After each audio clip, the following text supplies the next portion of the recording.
నాకు ఒక్కటే ధైర్యం ఎప్పుడు, నా లైఫ్లో ఒకడు ఉన్నాడు.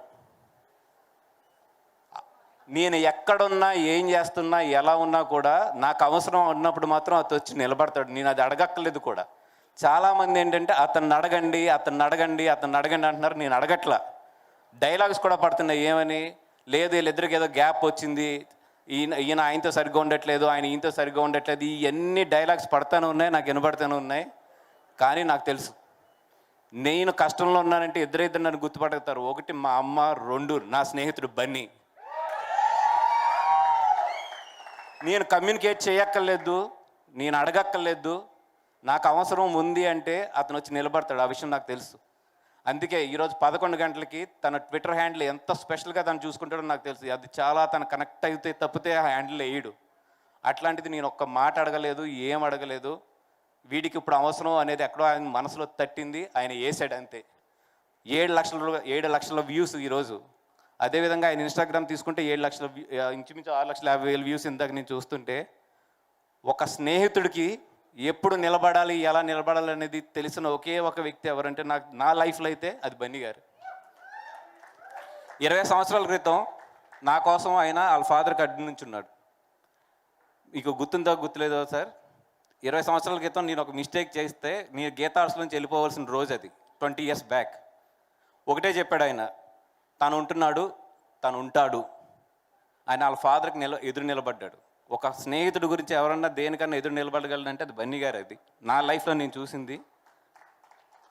ఆ రోజు ఆయన కనుక నాకు నిలబడకపోయి ఉంటే ఆ రోజు, ఈరోజు బన్నీవాస్ అనేవాడు ఈ స్టేజ్ మీద ఉండేవాడు కాదు.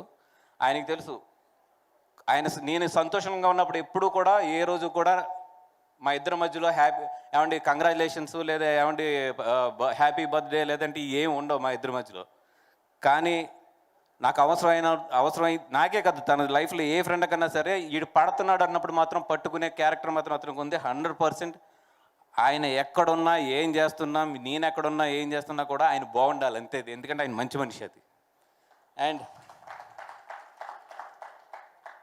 చాలా ఎమోషన్ ఉంది, but control. Yes, coming back to the film. Sorry,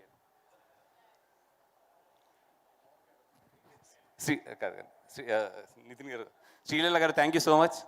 morning shooting ఉంది, నాకు తెలిసి మీరు కంగారులో ఉన్నారని చెప్పి. Thank you so much for coming and wishing. మమ్మల్ని అందరూ విష్ చేయడానికి వచ్చినందుకు.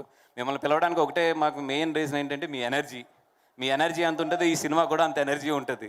అందుకని ఎవరిని పిలిస్తే బాగుంటుంది అంటే మోజ్ ఎనర్జెటిక్ ఎవరు అని ఎదుగుతుంటే 100% 2-3 నోట్లోంచి మీ పేరే వచ్చింది.